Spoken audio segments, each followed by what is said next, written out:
10လောက်သုံးထားတဲ့ coffee မုန့်ကသူ့နေရာနဲ့သူ့ကဏ္ဍနဲ့သူအသုံးဝင်ကြတယ်ဆိုတာကိုချစ်တကယ်ချင်းတို့ကျွန်တော်မျှဝေချင်ပါတယ် Hello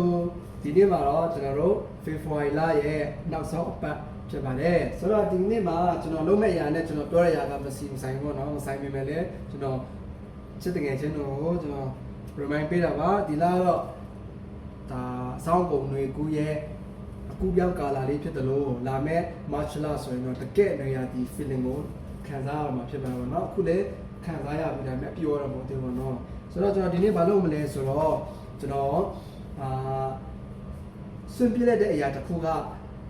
အသုံးဝင်နေဆိုတဲ့အရာလေးကိုကျွန်တော်ပြောပြချင်ပါတယ်အဲ့ဒါကဘာလဲဆိုတော့ကျွန်တော်တို့ coffee တွေမှာ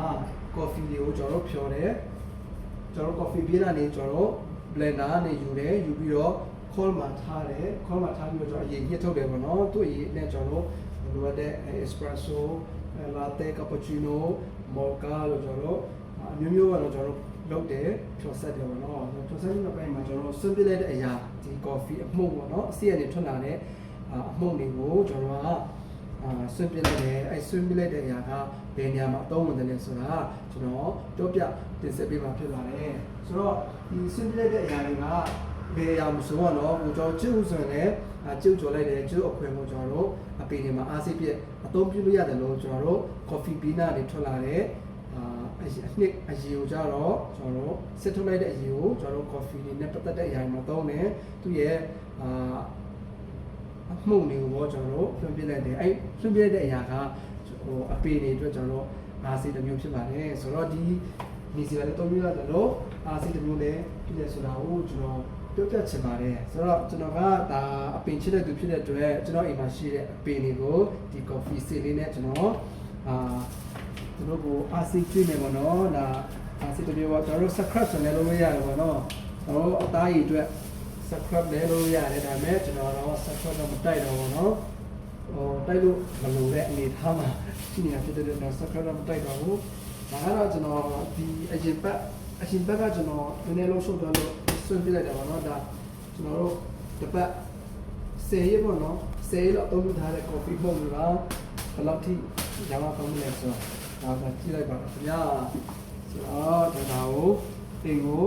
တည်တော့ပါမယ်အိမ်ပြန်တဲ့ချိန်တိုင်းမှာနော်လောလောဆယ်ကတော့အိမ်မပြန်သေးပါဘူးစိုက်မှာခဏထားမယ်ပေါ့နော်ဆိုတော့ချစ်တငယ်ချင်းတို့ကျွန်တော်ညဝေချင်တာကကိုဆွန့်ပြလိုက်တဲ့အရာတွေကဒီနေရာမှာအသုံးဝင်နေဆိုတာကိုပြောပြချင်းဖြစ်ပါတယ်ဒါကြောင့်မို့ကျွန်တော်တို့လည်းအသုံးမကျဘူးလို့ဟိုကနေကိုကျွန်တော်အရင်ကတွေးချင်နေတယ်ပေါ့နော်တော့ပြန်လည်းဒီဆိုတာကသူ့နေရာနဲ့သူ့ကဏ္ဍနဲ့သူအသုံးဝင်ကြတယ်ဆိုတာကိုချစ်တကယ်ချင်းတို့ကျွန်တော်မျှဝေချင်ပါတယ်ဘယ်ရမဆိုအားငယ်တဲ့သူတွေကျွန်တော်လည်းအားငယ်လာပါပဲဒါပေမဲ့လည်းကိုကသူတို့လိုမဟုတ်ဘူးဆိုရင်မှတွေးထင်မယ်တွေးမှတ်မယ်တွေးနေမယ်ဆိုကိုကလည်းစိတ်မကောင်းဖြစ်ပြီးမှကိုကလည်း depression ဝင်မယ်positive energy တွေထွက်တော့ပါတော့ဆိုတော့ဒီ coffee bean ကလည်းထွက်လာတဲ့ပုံလိုပဲကျွန်တော်တို့ကဘယ်နေရာမှာမဆိုအသုံးဝင်တယ်သူ့လိုကျွန်တော်တို့မဟုတ်ပေမဲ့သူ့နေရာနဲ့သူကျွန်တော်တို့အသုံးဝင်နေတယ်ဆိုတာကိုကျွန်တော်သိစေချင်လို့ကျွန်တော်ဒီ February လရဲ့နောက်ဆုံးပတ်ဗီဒီယိုမှာကျွန်တော်ညဝေပေးချင်တာဖြစ်ပါတယ်ဆိုတော့ကျွန်တော်အားလုံးတန်ဖိုးရှိတယ်ကျွန်တော်တို့သူ့နေရာနဲ့သူအသုံးဝင်ကြရတယ်ဆိုတာကိုကျွန်တော်ညဝေနဲ့ဒီဗီဒီယိုလေးကိုကျွန်တော်ဒီမှာပဲအဆုံးသတ်ပြရစေအားလုံး February last week good luck all